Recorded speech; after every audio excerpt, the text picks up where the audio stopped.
శ్రీమాత్రే నమః. ముందుగా మీకు ఒక వార్త చదివి వినిపిస్తాను, అది వినండి. శ్రీరామచంద్రుడు, లక్ష్మణులు ఉత్తర భారతదేశం నుంచి వచ్చిన వలస కూలీలని ప్రకాష్ రాజ్ మాట్లాడాడు.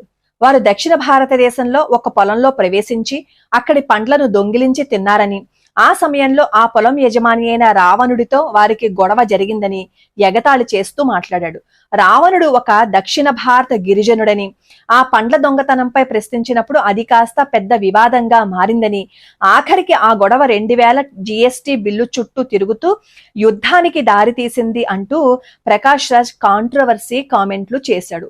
ఈ మాటలన్నీ కేరళ సాహిత్యోత్సవ వేదిక మీద మాట్లాడాడు అనమాట. అంటే కాస్త డబ్బొచ్చి కాస్త పేరొచ్చి మైక్ ఇచ్చాము అంటే నోరు ఎలా పడితే ఎలా తిరిగితే అలా మాటలు మాట్లాడతారు. రాముడిని వలస కూలి అని అంత మాటలు మాట్లాడాడు అంటే ఎంత కొవ్వు, ఎంత కండకావరం అతనికి. మన రామచంద్రమూర్తిని ఆ మాట మాట్లాడాడు అంటే ఎంత కండకావరం, ఎంత కొవ్వు. అతను నటించిన సినిమాలు మనం అందరం చూడకుండా అసలు అతన్ని ఎవరైతే సినిమాల్లోకి తీసుకుంటారో వాళ్ళ సినిమాలు కూడా మనం బ్యాన్ చేసి పడేసాము అని అనుకోండి, అప్పుడు ఆ కొవ్వు కరుగుతుంది. కానీ మనం ఏం చేస్తామో తెలుసా, వాడు నటుడే కదా మాట్లాడాడు, అలాంటి వాళ్ళ మాటలు మనం ఎందుకు పట్టించుకోవాలి అంటారు. అతను ఆ మాటలు మాట్లాడుతున్నప్పుడు మీరు ఆ వీడియో చూసినట్లయితే అక్కడ ఉన్న వాళ్ళందరూ చప్పట్లు కొట్టారు. అందులో ఒక్క హిందూ కూడా లేడా? ఒక్క హిందూ కూడా లేచి మాట్లాడలేకపోయారా ఆ మాటలు ఆ ప్రకాష్ రాజ్ అంటున్నప్పుడు? మాట్లాడం. ఎందుకంటే ఆ టైంకి మనకి ఆ ఎదురుగుండా ఉన్నవాడు ఒక నటుడు కాబట్టి వాడేదో మనల్ని ఉద్ధరించేస్తాడు అని అనుకుంటూ చప్పట్లు కొడతాం. అది అంతగా మనం కూడా అసలు కనీసం కొంచెం కూడా చెవి నెత్తురు లేకుండా మనం కూడా ప్రవర్తిస్తున్నాం. అతని సినిమాలు చూడకుండా అతన్ని ఎవరైతే ఏ డైరెక్టర్లు అయితే సినిమాల్లో నటించడానికి తీసుకుంటున్నారో వాళ్ళని కూడా మనం వెలివేసేసాము అని అనుకోండి, ఈ కొవ్వు కండకావరం మొత్తం కరిగిపోతుంది.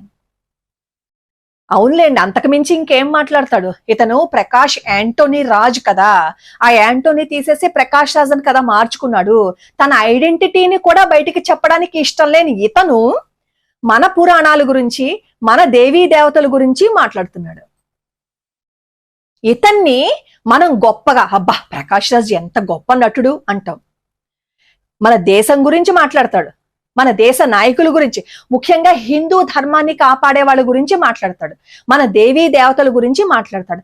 మరి ఇంత ధైర్యం, ఇంత పబ్లిక్ గా ఇతను మన దేవీ దేవతల గురించి, మన రాముడి గురించి మాట్లాడుతున్నాడు కదా, మరి మిగతా మతస్థుల గురించి ఇవే మాటలు ఇతను మాట్లాడగలడా? మాట్లాడలేడు. ఒకవేళ నా బోర్డు ఎవరైనా ప్రశ్నించారు అని అనుకోండి, అతను సినిమా వాడండి, అతన్ని వదిలేయాలండి, వదిలేద్దాం. అలా వదిలేసాం కాబట్టే మన మీద దాడి జరుగుతోంది. ఇది ఇతను ఒక్కడే కాదు మాట్లాడుతుంది, ఇలాంటి వాళ్ళు చాలా మంది ఉన్నారు. మన సంస్కృతి మీద దాడి జరుగుతోందని మనం మర్చిపోయాం.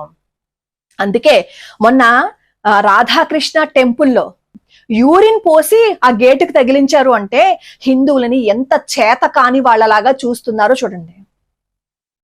నిజంగా మనకి పౌరుషం ఉంటే మనం ఏం కొట్టేక్కర్లేదు, తిట్టేక్కర్లేదు. ఇకపై ప్రకాష్ రాజ్ నటించిన సినిమాలు ఏది చూడకూడదు. అతను ఎవరైతే తీసుకుంటారో ఆ డైరెక్టర్ల సినిమాలు కూడా అసలు మనం చూడకూడదు. వాళ్ళను కూడా వెలేసేయాలి, ఆ డైరెక్టర్లను కూడా మనం వెలేసేయాలి. అప్పుడు కదా వాళ్ళకి బుద్ధి వస్తుంది. కమల్ హాసన్ కూడా అంతే కదా, ఇలాంటి మాటలే మాట్లాడాడు కదా. మహాభారతం గురించి ఎంత అభ్యంతరకరమైన వ్యాఖ్యలు చేశాడు. ఆ తర్వాత అతని మీద కేసు ఫైల్ చేస్తే అప్పుడు అతను కొంచెం తగ్గాడు. రంజిత్ మన హిందూ రాజుల గురించి చాలా తక్కువ చేసి మాట్లాడాడు.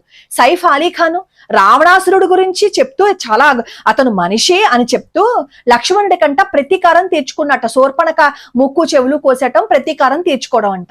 సాయి పల్లవి కాశ్మీర్ ఫైల్స్ ను, అలాగే మన గోవుల్ని హింసిస్తున్నప్పుడు ఆ రోజు జరిగిన సంఘటన రెండింటిని కంపేర్ చేసి ఆవిడ మాట్లాడారు. రాజమౌళి గారు నాకు రావణుడు అంటేనే ఇష్టం రాముడి కంటే కూడా, మళ్ళీ ఆయన తీసేది హిందూ ధర్మాన్ని కాపాడతారట, హిందూ సంస్కృతిని కాపాడతారట.